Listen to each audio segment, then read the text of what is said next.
Payback. Scrooged. Gremlins 2. Smallville? Batman and Robin. Batman the Animated Series. In the Mouth of Madness. Meet the Hollowheads. 52 Pickup. Ah, John Glover. John Glover. John Glover. John Glover. John Glover. John Glover. John Glover? John Glover. John Glover. John Glover. He rules. John Glover. John Glover. John Glover. John Glover. John Glover? John Glover. John Glover. He acts in films and he blows my mind. An acting king is crowned. Lower build is where to find him. One of the best around. They cut me from Payback. I heard him cry, and I believe him. We'll watch any of his roles, you can't go wrong. I'm gonna praise John Glover in this song. Buddy, wanna watch John Glover? Well, 'cause John Glover wig is something we must do. Oh, now buddy, wanna watch John Glover? 'Cause John Glover wig is something we must do.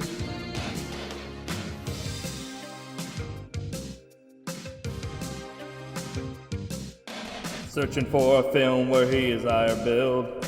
I wouldn't stop till I found it. If you don't know him, I guess I understand.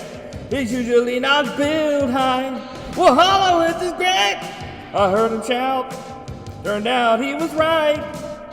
All I could see was his acting was elite. This double feature, it's gonna be tight. Buddy, wanna watch John Glover? 'Cause John Glover week is something we must do. Now, buddy, wanna watch John Glover? 'Cause John Glover week is something we must do. Is this 195, I think? Yeah. Discover the Wonders of John Glover. Matt Week. Yeah. Or Secret Mike Week. Matt Week. I like how you say Matt Week and it's like... It's not your week. It's John Glover's week. That's true. I almost said Mike. Jesus Christ, I don't even know my own fucking name. You need to change your name to like something without an M in it. Or I guess I could. 52 Pickup and Meet the Hollowheads. Which my shit kept correcting to Hollowheads as 2 words. So Hollowheads was great. and he was right. I'm like... Have you had a good John Glover week?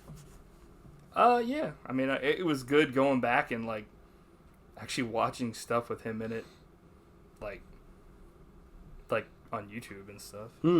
Like, yeah. kind of, I did a lot of, like, looking back and retrospective, like, having met him years ago and stuff, remembering that and showing you, sending you that picture and talking about all that and his involvement with people were probably like, why is he wearing a fucking Riddler hat? Because he was in Riddler. He was Riddler in the animated series of Batman. So, and I'd actually never heard of 52 Pickup or Meet the Hollowheads.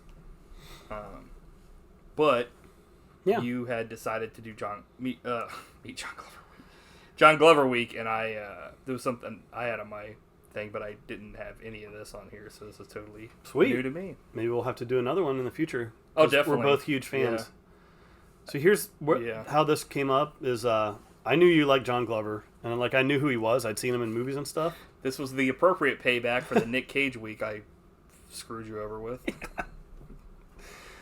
But I always he was always just a guy that would pop up in movies from now and then. I never thought too much about him. And then a few years ago I saw 52 Pickup, and I was like, holy shit, Mike has got to see this, because this guy's amazing.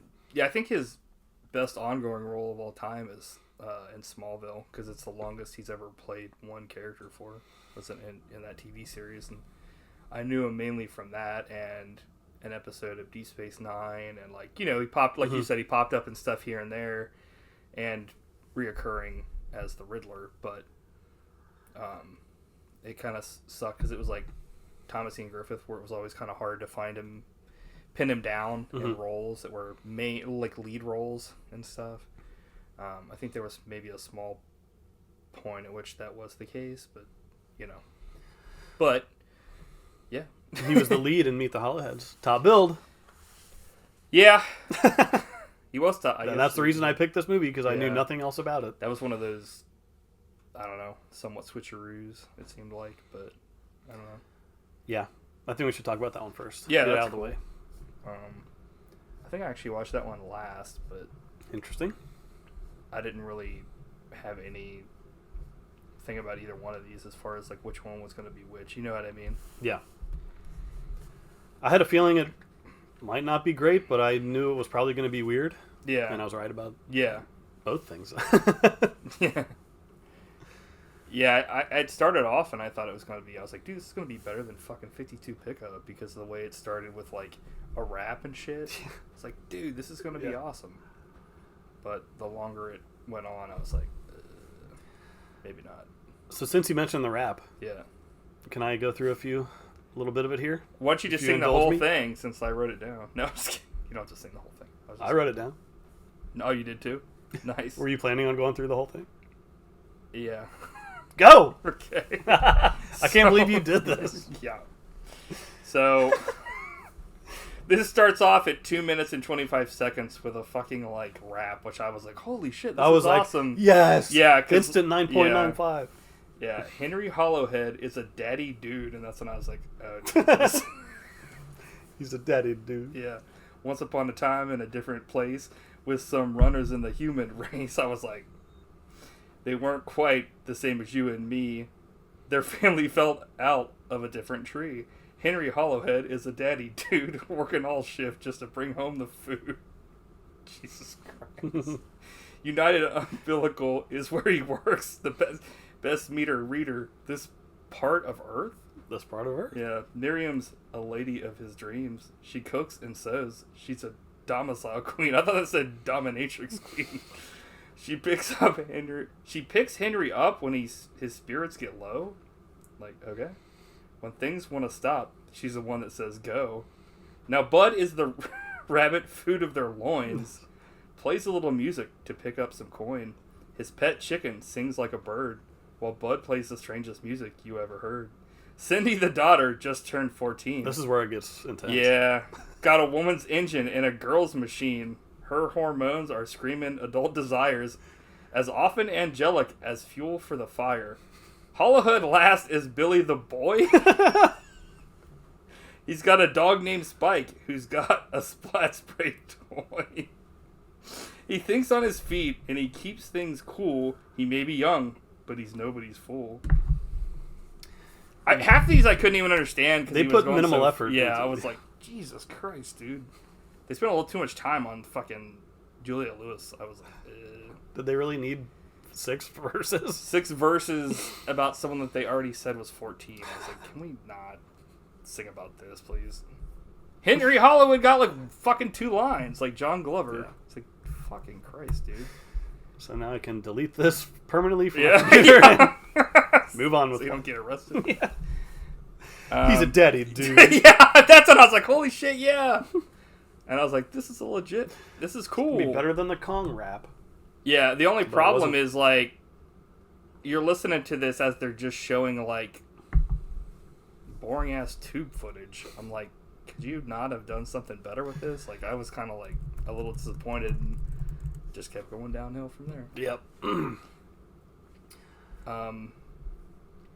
I didn't hate this movie. Yeah, I didn't either. It was just kind of like... It was very weird. I'm glad we saw it, but it was just weird. Yeah, it's probably like the best thing it has going for it is that it's weird. But it's one of the weirder movies we've watched for this podcast. I don't know if I was in charge of all this, I would have been like, let's do like a Leave It to Beaver scenario with all this weird stuff. Like I would have done something maybe that hadn't been done a million times and was maybe a little more interesting.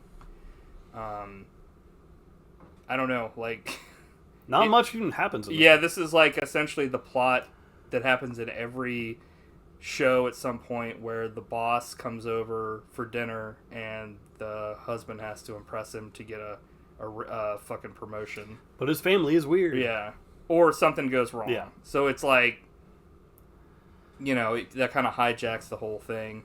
There's a bunch of other plots happening, but they all like wrap up at the last second at the end. It's not really like, there's some weird shit though at the end where like 2 cops come home and it's kind of implied that they like drugged the 14-year-old girl and had sex with her, and I was like, what the one of them is played by Bobcat Goldthwait, and he like isn't doing his one thing that people know him for, his trademark voice. So this was like kind of weird to see this.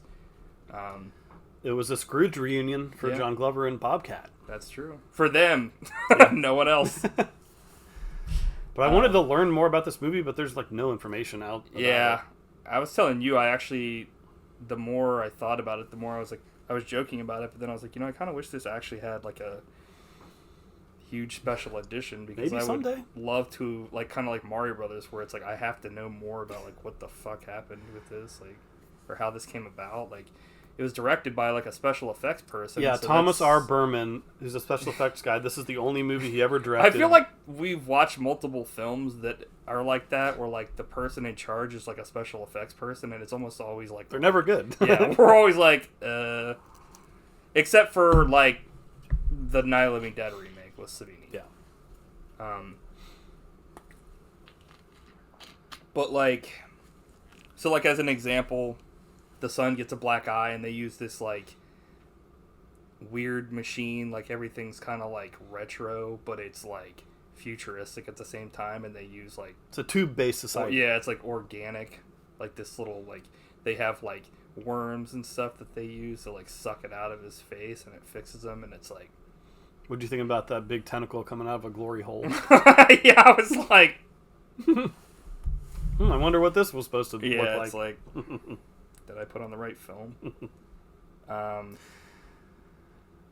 I don't know, like, this is like Pee-wee's Playhouse more than the Jetsons. It's like, I don't know, like, it's also like they only have like a couple sets because it's like implied that they're living underground or something, or like, because it's like they're like, people can fall off the edge and die or something, so they are like, I don't know, it's just, there's not,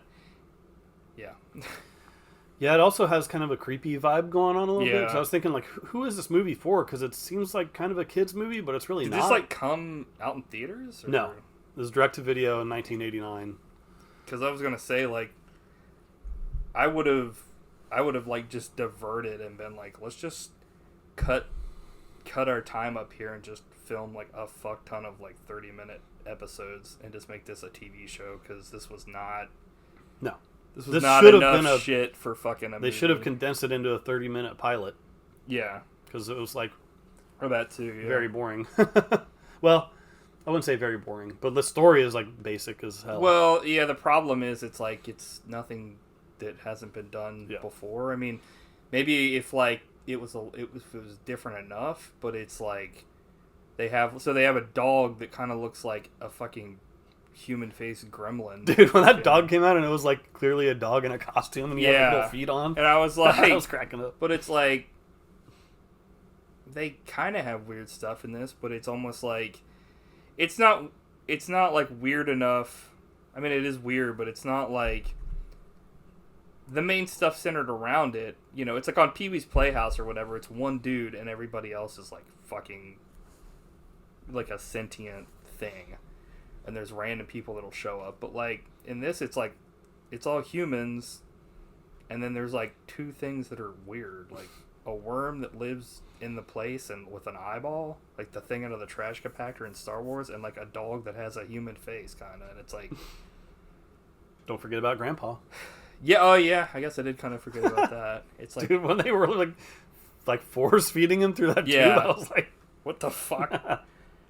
Yeah, he lives in their basement, and they like feed him with a syringe or whatever. It's like a hellscape. Yeah, and it's like at the end, like the boss gets fucked up, and then they can't let him go, so they do the same thing to him, and it's kind of like implied that that's like his grandpa, like one of their victims as well, or it's like I feel like there was something like like there, like an idea, but it's like you had to go through so much to get there that it was like,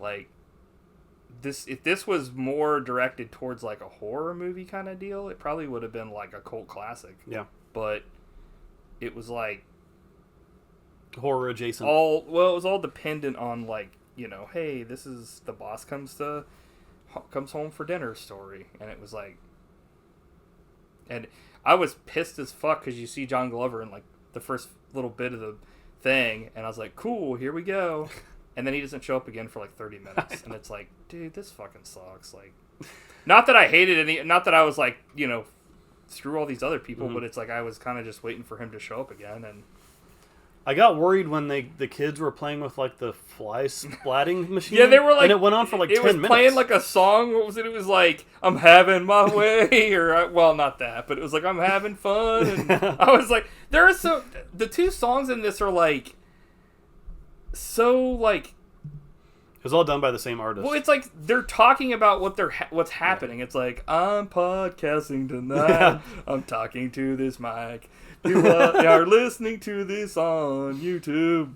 It's like, I feel good about myself, and it's like when she's like getting ready to go out. Yeah, she's like singing, and like Juliette Lewis is singing, and like the brother is playing, and like I was like, oh, that's kind of a cool little moment or whatever. You know, they're doing their thing, but then it's like it ends, and like you never really see bonding again. It's like, I don't know, like that's the kind of stuff I like, and to see, like, you know, like the kids are different than the parents, and the parents are like kind of like uptight 40s or 50s parents and stuff, and you know, oh, you know, you shouldn't be doing that and stuff, but the kids are different, and it's like, that's cool. Let's see more of like the family interacting. Instead, they had this dumb fucking plot with the fucking like boss, and I was like, dude, this is so stupid. Like, it's so generic, and I don't know. It takes like all the amount of work that they went into doing these, like,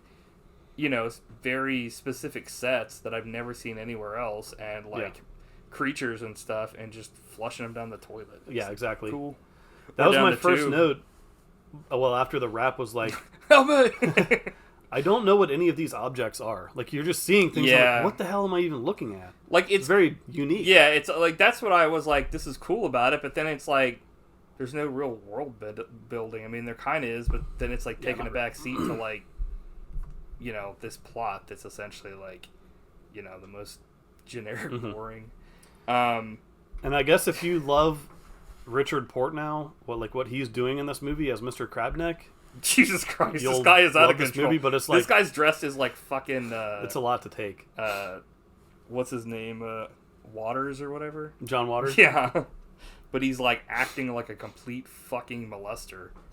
There's actually one part in this that I was actually kind of like, holy shit, are they gonna go there? Where it was like, he's talking about how his wife, like, he ended up like, his wife left him and like all this stuff, or he divorced his wife, and like he's lonely, and like essentially like you think maybe they're actually connecting with him, but then they throw that away, and I'm like, okay, that would have been something different, because mainly it's like the boss comes over and he's an asshole, and then something happens and he's like, you know, okay, you know, either status quo or you're getting a raise. Here it's like they could have done something different. Not like it would have redeemed anything, but it would have been something cool that was different. Oh, yeah, for sure. I really didn't like him in this movie. I found him pretty annoying. And it's like, I mean, he's an annoying It's the Richard Portnow show. Like, he should have been top billed in this. Yeah. He tries to cuck fucking John Glover. Dude, he cucks him with his wife and his daughter, like, blatantly. And I thought that was kind of funny. But then they went back and forth, like, they were liking it? But then sometimes the daughter seemed to be into it all the time, but like the fucking wife was like, it almost seemed like she was like they were gonna do a thing where like she was like, I'll do what you want so that he can get his promotion, but like then they were like, attack him, stand up for yourself, and then she was like, don't, you know, so you could keep your job, and I was like, this is just shit writing. Like, they forgot what they were doing halfway through. It is. Did you see the dude from Pirates of the Caribbean? Mm-hmm. I was like, hell yeah. Lee Arenberg. Yep.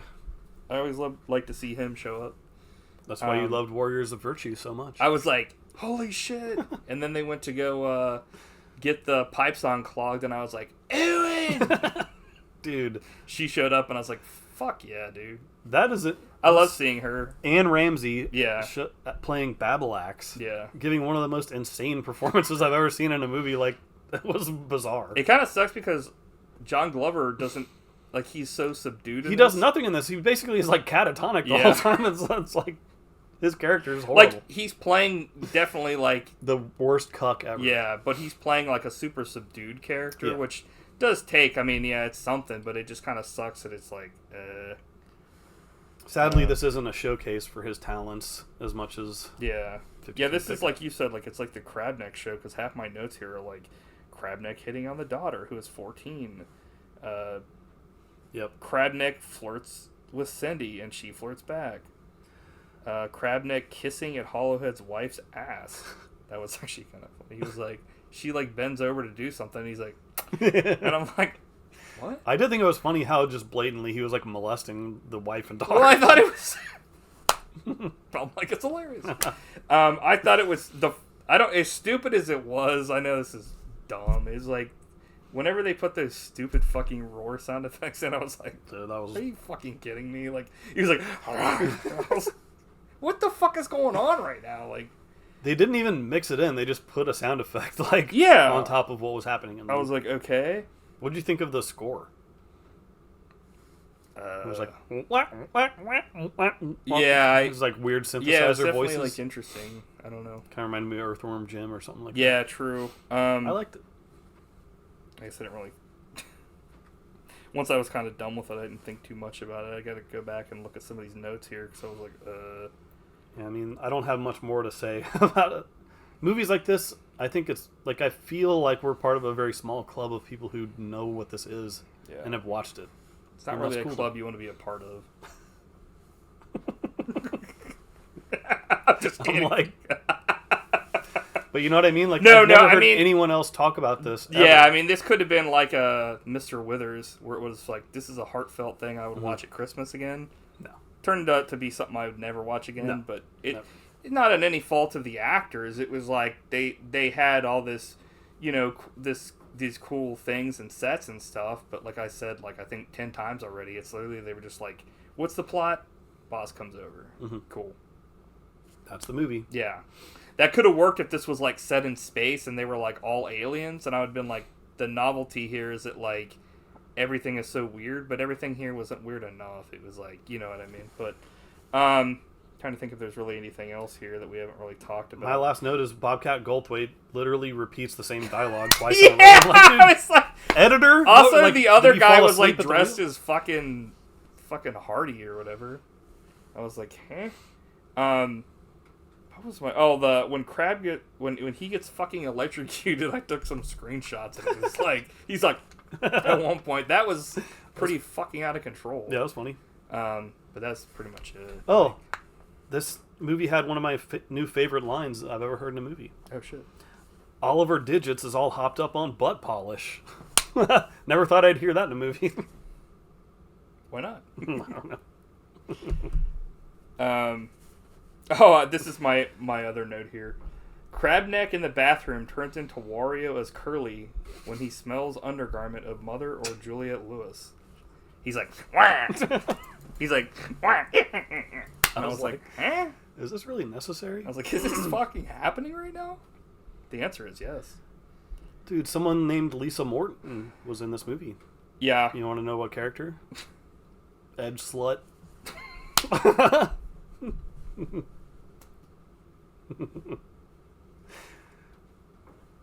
I didn't make it up. It's right. They made it up.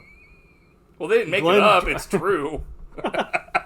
Thomas Burman, the maniac, made this. Sounded like a kid there. I didn't make it up. They made it up.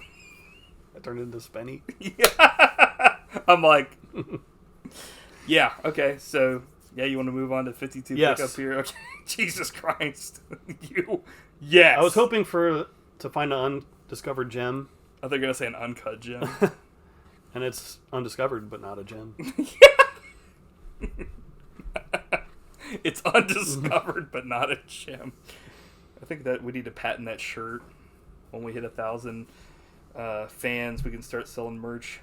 That'll be one of them. So a shirt that says "Edge Slut." Moving on to 52 Pickup. we'll just sell it in bib form. That's it. You can buy a bib on our website that says Edge Slut on it. 52 Pickup from 1986, directed by the legendary John Frankenheimer. When did the last film? When was that one? 89. Oh, okay. So they were both 80s. Then. Interesting. Yeah. Worlds apart. Written by Elmore Leonard.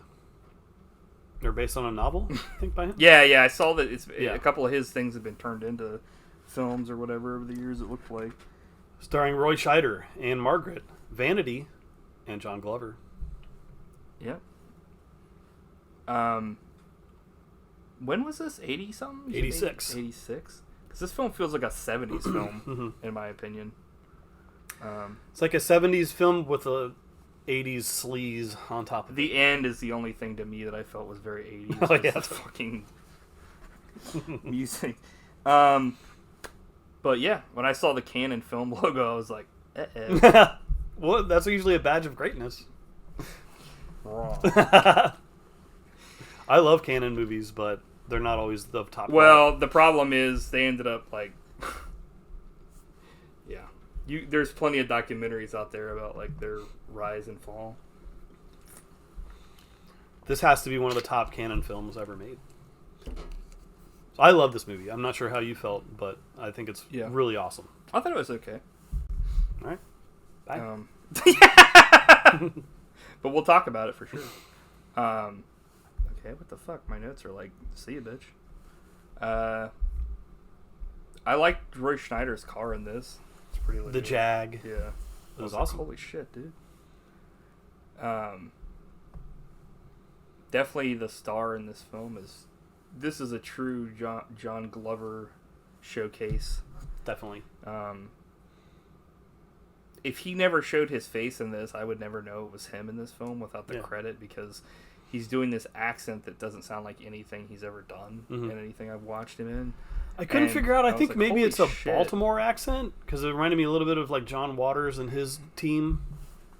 But I can't tell exactly what it was. Weird. I don't know. Yeah, it's almost kind of it's his own thing. Yeah. Yeah, it's definitely it's not just that, but it's like his mannerisms and the way that he acts, which is a mannerism, and just like his little lines, like sport, slim, that kind of stuff. It's like,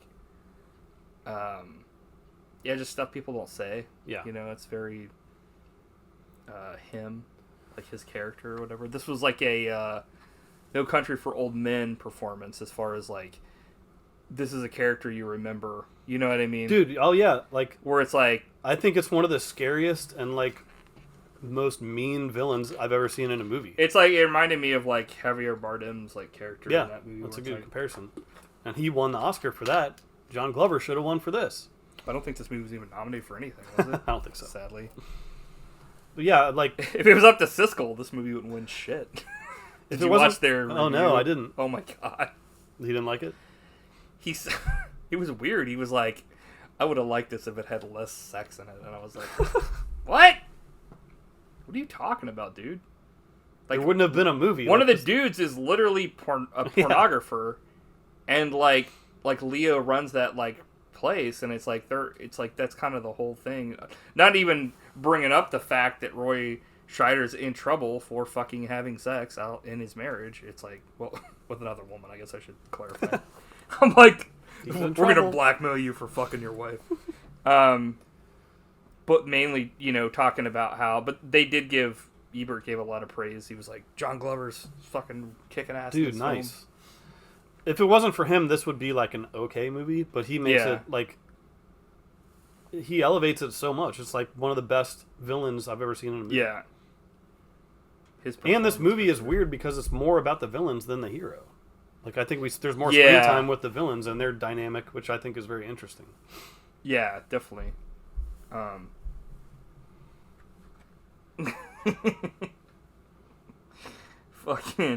He fucking turns into Mark Borchardt, though, in the beginning, though. He's like, that's your background, man? I was like, huh? one of my notes says, freaking audio commentary, but the mask guy is out of control. Because he's talking to him. He's, like, showing him the video of, like, hey, we have you on camera and all this stuff. And he's like, oh, that's a nice piece of ass and stuff like that. And I was like, it's like, damn. Then when you realized it was John Glover, I was blown away. I was like, what the fuck, dude? Yeah. Damn. Yeah, it's amazing. Literally makes this movie. I feel like, I hate to say this, I feel like, not that it's weak, but the weakest performance in this is Roy Scheider. Because he's getting his ass blown away by John Glover. I mean, his wife is better than him in this, I feel like. I liked her in this, and Margret. She like, when he confesses that he, like, cheated on her, it was like you could see how hurt she was and stuff. And I'm not saying, like, Roy Scheider phoned it in. That's not at all. I thought he was fine in this. I had no problem. I think that, like, everybody else was just better than him. It's the John And Glover. I wasn't saying, like, you know, he fucking sucks. It was just, you know. He's just always solid. They did do, like, the,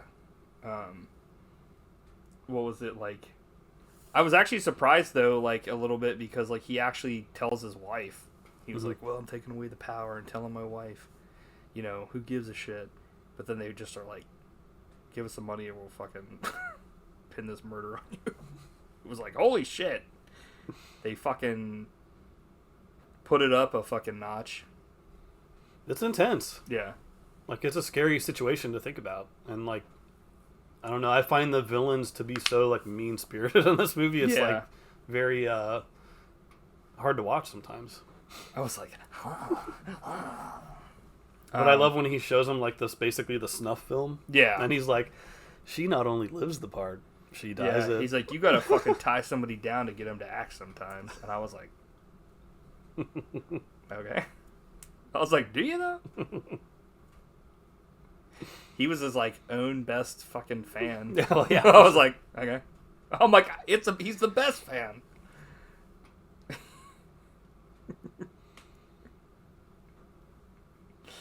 Yeah, I mean, really, that's the takeaway. Yeah. This movie is like, if you watch this movie, you will never forget John Glover as Raimi. Like, it's really special what he does in this movie. Yeah. Yeah, for sure. I like, it's kind of sucks because by the end it was like, I know it's not right, but I kind of wanted him to, like, get away.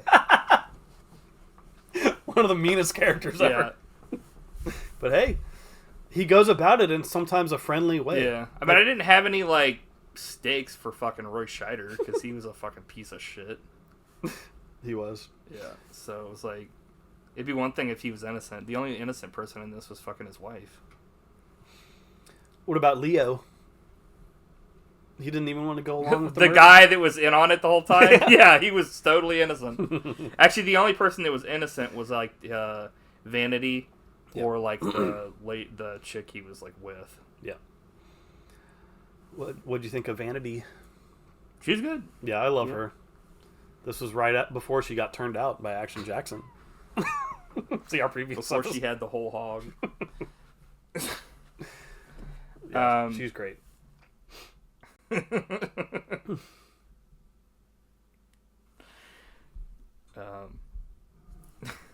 I put the captain of Sequest is in ecstasy after watching a murder.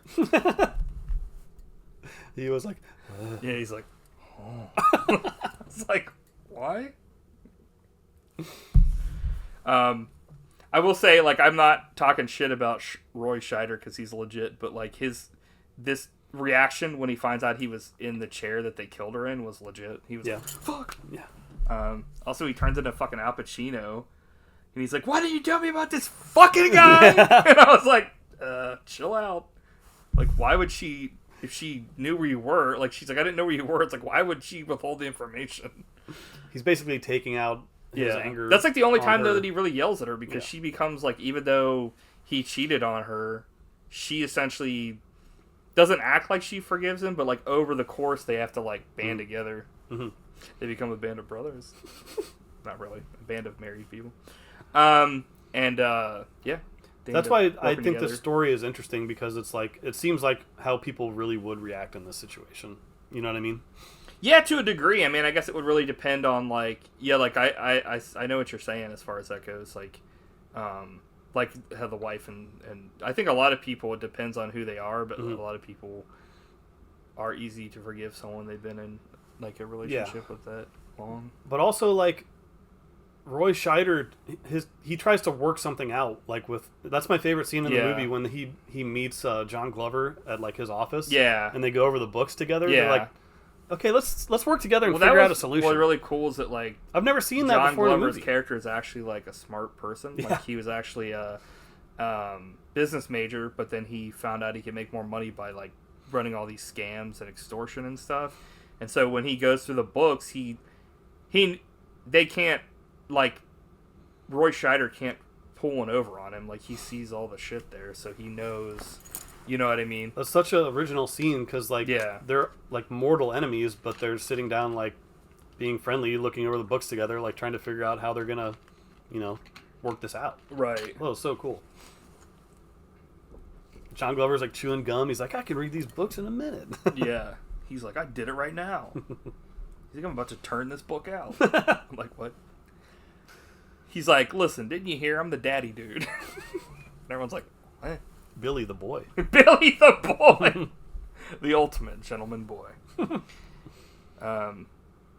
They get shaken or whatever, that, like, and they make plans to flee since Roy knows where they live and stuff. That's when their plan starts to, like, fall apart. And then they're like, okay, let's just kill his ass instead. You just gotta have to blow him away. How about you just blow him away, mini-me? Fucking, dude, this Bobby guy is, like, the sweatiest dude I've ever seen on fucking film. Clarence Williams III as the terrifying Bobby Shy. Yeah, it was like, dude. They must have sprayed him down before every scene. It was ridiculous. He sounds like fucking Grover from Sesame Street when he's, like, talking to Vanity and being like, you didn't tell him, you know, about me, did you? And shit. And I'm like, I was kind of shocked he believed her. I was like, dude. I don't think he probably did believe her. He was just like, he had history with her, so he let her off the hook. But those small little things in the film are what end up fucking them in the end. That's true. Their biggest enemy was themselves, because there's no honor among thieves. You were like, what the fuck? No, totally. I wondered what you thought about Clarence Williams, because I could, like, his performance is so over the top. He's definitely a character that I felt like him and Leo were definitely plucked straight out of a 70s film. For me, like a gritty, like, New York, you know, films we've seen before on the podcast, where I was like, these characters feel straight out of a gritty, you know, 70s film. But they make, like, an interesting combo, because like, Clarence Williams is like the, like, animal He's killer. kind of like the hitman. Yeah, and Leo is like basically the biggest pussy. Yeah. He, like, cries multiple times in this movie. John Glover makes him cry because he's so scared of him. As he should have been. Yeah, I know. This was almost like the Internecine Project. In the best way possible. Yeah. Leo is folding to Roy, crying and sweating.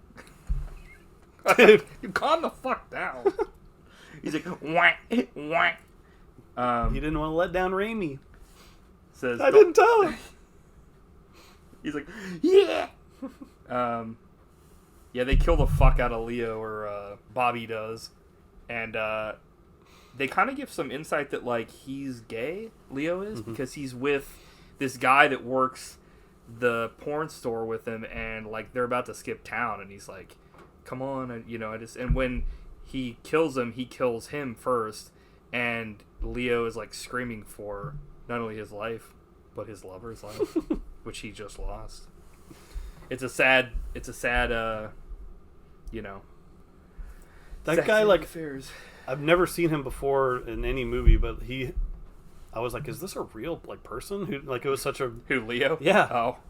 Very naturalistic performance. I liked him. You see this? Now you don't. But you know it's there, don't you? Now come out of the pool, Slim. That scene, he was like... Dude, that's he terrifying. Was like fucking Peter Stormare flashing his cock. He was like... Woo! I was like, oh. But going back to when they blew away Leo, yeah. Did you notice when Clarence Williams is like walking away, in the background there's a huge car crash? What happened there? I forgot to write that down. So scary that cars just crash. Yeah, I was like, wait, what? It was awesome. I think that was kind of like that scene in that Hulk Hogan movie where he's driving by on his motorcycle and they just capture a dude throwing his dog into the fucking ocean for no reason. It's like, I just want to go fishing. The dog's like, boing. It's like, huh? Leo says that, like, they actually dumped the body and the tape, so, like, there's actually no evidence. And that's when he's like, okay, now I can actually get out of this without being extorted. But he still has to worry that, John Glover has kidnapped his wife.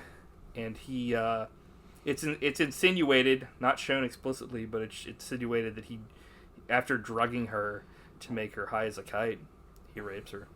Yeah, I noticed that because he like starts taking his shirt off. He took his shirt off. He's like, because he looks at her butt and he's like, oh. And I was like, oh boy, exactly like that. He's like, let's go. But they also said he'd been like convicted of rape multiple times. Oh yeah, that's definitely something they talked about. Dude, this guy is one of the worst of the worst. Yeah, he's I think that's probably where you get like you said, like the 80s is the businessman of like, just like all the stepping on people's necks to fucking make it ahead in the world, because all that matters to them is money and girls. Bobby shows up and John Glover just straight up kills him right off the bat, and then the Vanity tries to escape, and it's like a horror movie. He's like Mike Myers. He's like slow walking. He's got her like, dude, trapped in a car prison. Cast this motherfucker as Mike Myers. Yeah, baby. You know what's funny is I was looking on his IMDb. He's played Satan like 500 times. Oh, really? Yeah. Dude, nice. He's played Satan. He's also played Jesus. I was like, he's got range, yeah.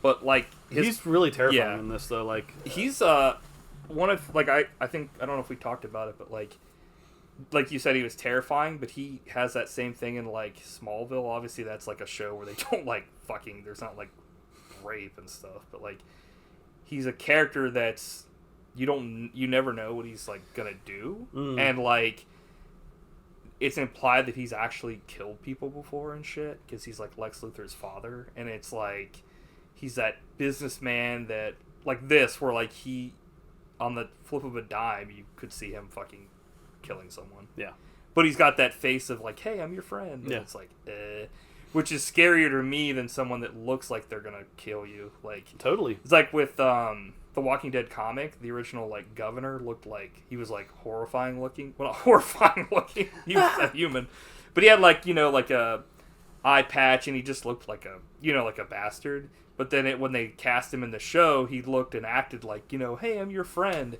and it's like that's scarier than someone that's that already looks the part and acts the part. Yeah. Even when in the first meeting, he's like gives them a very reasonable. He's like, "We'll give you a few days to work this out, and we'll check back with you. See you later." And I'm like, "Dude," he's like, "Lock up when you leave." Good old JG doing his thing. So at the end here, he's like kind of talking about how like, if you do anything to us, my lawyer has your fingerprints, and he's like. It's like that small little thing where he subtly thinks like, because, he was gonna kill both of them, but then he's like, he like thinks about it, but it's like that split second you can see on his face, and it's like, this is the John Glover show, dude. Yeah, it's a masterpiece. Yeah, that's why I was kind of hoping that Hollowheads would be like that, as far as like I mean, as far as like him just sitting I meant like nothing. Actually him being in it more, because even him in it, like when he was in it, he's cool, but he had nothing to do. Yeah, it's like this. He has everything to do, right? And he does it. He does it well. That's one of my favorite movie performances I've ever seen. It's a must see. Something that I think Ebert was talking about was like a lot of times, and that's something I think I've definitely said it. I'm sure you've probably said it too. But like, sometimes they make these great heroes, and we watch it. We like those films, obviously. But then like, it's like the Marvel films were kind of bad about that, where they would forget to make like a great villain. You got a villain problem. Yeah, and it's like, a lot of films we've watched are like that, like action films where like the fucking villain is nothing. It's usually a problem. Like, cool. But in like this, in the this, villain is everything. I think to me, like that's the way it should be. The villain should be written first and strong as hell, because then you can fill it in with the hero. I couldn't agree more. You're like, and I couldn't agree less. Definitely notice it when most movies don't have a good villain anywhere near as good as this. Right. I mean, I can count on. I think like I can count probably one character I can even think of from the MCU we watch where it's like that was a great villain, fucking Loki. Like that was great, and it's like, but then it's like the rest of them were like anybody could have played that or anything could have been there, which is sad because in this it's like we've said it before, like how great would it be if this was played by this character or this well, not this character. I'm like, what if like Duke Nukem played the bad guy? But like, you know, like how great would it have been if Thomas Ian Griffin? And this is like one case where I wouldn't switch him out because John Glover, this is his role. He was born to play this role. It's the role of a lifetime. Yeah. And I would say like I can't imagine hardly anyone else being able to do anything close to this. Like it's amazing. Some people wait a lifetime for a moment like this. But he's great in this, and it's like, you know, man, can you imagine if like him and Thomas Ian played brothers and they were evil in a movie? I'd be like, you'd like instantly shit your pants through the front and back. But I got the feeling like he got the script or whatever was cast in this movie, and he realized like he had something, and he like made the most out of it. Oh, for sure. I feel like that's every role where he's actually given a lot of screen time. Like when he's in Gremlins, he's awesome in that. Yeah, like, I probably should have picked that. That's okay. I'm sure we'll watch Gremlins at some point. I haven't watched it since like years ago. Yeah, it's been a long time, but I remember him being really good in that. But like a bunch of stuff. Even his small part in Batman and Robin was legit. Yeah, where he's like a crazy scientist or whatever. Slightly more cartoonish. Yeah. But what do you think of his death scene? Oh my god. So this was like out of a different movie almost. This was ridiculous. Yeah, it was. This was like, we got to make this an action film here at the end, and they succeeded. So, like I said earlier, he says, if you do anything to us, you're screwed. Like, and he's like, okay, well, you guys have a good rest of your life because I'll never see you again. He gets in the car that, Roy Scheider gives him, and like he turns on the radio and it starts playing like the fucking Star Spangled Banner. I didn't get the music choice. Yeah, I was like, I feel like they could have set up something in this film, like a small song maybe or something, and that could have been it, because this was like literally, it was like, I almost feel like, was this like last second fucking written, like this ending? What, they couldn't get Happy Birthday? It kind of reminded me of like Law Abiding Citizen, where it kind of like last second they were like, well, the bad guy's got to lose, let's hurry up and do something here. Yeah, pretty much. But like, this line also I didn't understand, because he says, "Hi, Alan. This is the first and last 10 seconds of the rest of your life." And I said, well, it's the last 10 seconds of his life, but not the first. Like, I don't understand what he... You want to take another swing at that? Like, that's like a D+ at best. I love that. His face was awesome when he knew. You could see his crowns on his teeth. I was like, Jesus. Yeah. But like when it fucking blows up, I was like, Jesus, like that. It's like a nuclear explosion. Yeah. And there were no dummies. That line made me think of a much better line from Demolition Man. When what's he say? He's like, you can enjoy this for the rest of your life. Both seconds of it. Yeah. Something like that. Yeah. Yeah, I agree. The ending is kind of tacked on, but John Glover sold it, and I liked his... Oh, yeah, I mean, like... His final moment was hilarious. It was just, like, what he said on there. I mean, after all that if I got put through all that shit, I wouldn't have just said that. It was like, come on, dude. This guy tried to kill you. He raped your fucking wife. Like, he killed the fucking woman you were with and tried to pin it on you. I mean, I would have said something more than that. I would have at least said, fuck you, asshole, or something. Like, he was just like, enjoy the last 10 seconds of your life, sir. I love you. I was like, what? Why? He's like, I'll see you in heaven, king. Yeah. He's like, much love. He's like, LOL, lots of love. He's like, one explosion equals one prayer. I'm like, what? But you know what I mean? It was Yeah. I don't know. It was a little inappropriate for the circumstances. Like, yeah, that was the canon part taking over. Well, he blew up, but I was also kind of like, if you're gonna end a character like that, I felt like he needed, like, he sold it, Yeah. but His character it was would've, all on would've him. outsmarted. He deserved, yeah.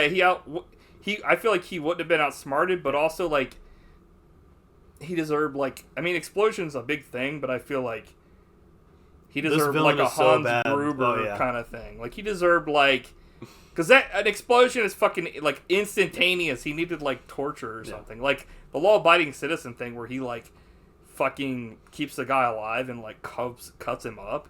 I was like, that's fucking justice. Yeah, he should have had Steven Seagal come super kill him. Yeah. But like, well, depending, he might have just broke his neck instantly and killed him, and I feel like that's not really justice. But yeah, I mean, he, like you said, he sells it. It's just an inappropriate death for an extreme maniacal man. Yeah. So one other interesting thing about this movie is like, and I only learned this from the commentary. Yeah. A lot of people in the movie are like also in the porno business. Like even Ron Jeremy's at that party. If he's like, oh, in the I background. didn't see that. So the commentary is basically focuses on the porn aspect of this movie. Oh, and like wow. all the, they would point out like, oh, this person is an adult film star and did this. Like, kind of interesting, I guess, but yeah, maybe it adds to the sleaziness. The guy that was commentating is a fucking sleazebag. Yeah. He's like, oh yeah, just watch that. I mean, it's like, I'm a big Hedgehog fan. Oh god. There's Ron Jeremy. He's giving everybody in this fucking entire movie fucking warts. I'm like, kill me. On that note, should we do ratings? Yes. For Hollowheads, I'm going to go 5.95. And 52 Pickup is a 9. I give it a 9.95 for John Glover. Everyone should see this movie. Yeah, I give John Glover a 9.95 for sure. Yeah. Hollowheads, yeah, probably like a 5. It's about fair. I wouldn't recommend anyone go see it, but we've watched worse things. Well, I was thinking we should stop saying we've watched worse things because nothing's ever going to be worse than the we watched the worst thing ever. So I don't know about that. We'll see. Oh God, we've been doing this for so long; it's bound to happen again. No, you're just gonna pick Beat the Hollowheads 2 or something, or I'll pick something bad, I guess. Cracker Jack 3. Yeah, maybe. And I think for 52 Pickup, I'll give it like an 8.95. That's cool. I think like for me, like the first little couple minutes of it was a little slow, so like I was like, but I like John Glover himself gets like a 10. He's pretty much like you said, like he makes this film. If he wasn't in it, it would be kind of like a nothing burger. Okay. Like you were saying or whatever. Oh yeah. He's so good. He's in the hood. I mean, if you've seen this movie, you'll never forget. Yeah. John Glover. I've never forgotten him. I never forgot John Glover. Help me. It's one for the books. Yeah. For sure. So what's on tap for next episode? Took a drink right when you asked me, sorry. Any goals for the new year? I don't know. I don't really do like New Year's resolutions. I think I did at one point, but then it was just like you don't need like a New year to change yourself. And I think you asked me that last year, and my goal was to pick more movies I hadn't seen. Oh, you mean for the podcast? Sorry, I thought you were talking about my general. I was like, yeah, I want to do 100 push-ups a day. But I was going to say that I think that backfired because I picked a lot of duds. Well, you had picked. Yeah, that's true. You did pick like a lot of stuff you'd never seen before, and for better or worse, sometimes better. Yeah, I'm trying to think. Worse. Yeah, I mean, well, a lot of the ones that you picked that we were like, holy shit, this is great, is like stuff you'd seen before, like Misanthrope Week or whatever. Yeah, and I have to remember we don't always have to pick good movies because talking about bad movies is fun too. Well, then what is do you have a resolution then? Okay. You're like, I'm not making that mistake again. Pick less duds. Pick less. I'll pick movies I've never seen before, but I'll pick less duds. I'm like, you're just that good. Hashtag bangers only. Bangers and mash. Hashtag have a banging stream. Bangers and Matt. Yep. That's my motto that's for a different 2025. I'm like, bangers! Bangers! Bangers, don't you lose my number. So, I know we've talked about this before I think last year, well, obviously last year, sometime. Last year, we talked about doing a film that's on this list here. And by this actor, I want to celebrate him. He's given the world so much, and he's just celebrating 9 years beating cancer. He just beat it recently, and it's going to be Dolph Lundgren week. Dude. So I saw an article, he recently, his doctor gave him like 2 years to live, and he fought cancer for 9 years, and now he's cancer free. So fuck yeah, nice. Dolph Lundgren. I love Dolph. But we're going to do Showdown in Little Tokyo and The Punisher. Hell yeah, man. So nice. Sound like the fucking mayor from The Simpsons. Dedicate this week, next week to him. I'm like, I dedicate John Glover week to Dolph Lundgren. I'm like, celebrate, Dolph on Body Shop, celebrate. But John Glover week was awesome. John Glover rules. Yeah. And Dolph Lundgren is going to rule next week. Sweet, dude. He's going to rule us. He's going to roll over our asses. He's like, roll, motherfucker. He's like, give me fucking Dolph Lundgren week. So, yeah. I love Hopefully I picked some good ones there.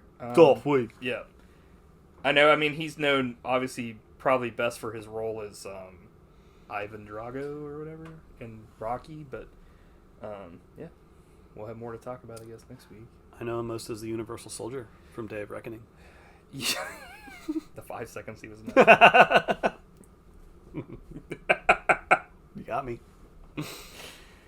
Cool. Cool, man. All right. Until next time. Bye. Peace. So how does it end?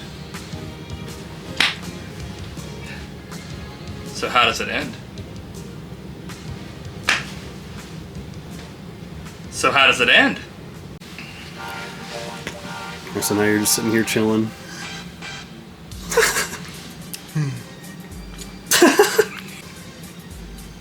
It's not just like you're confused.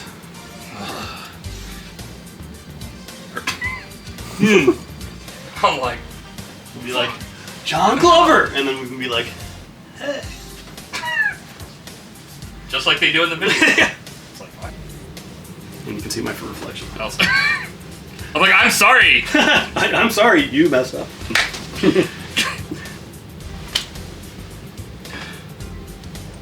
Wait. What's the line? So how does it end? Yeah, that's right. You were like, oh. John Glover. 9.95. Emotion is feeling so high. 9.95. In overdrive. Put your body in overdrive. 9.95.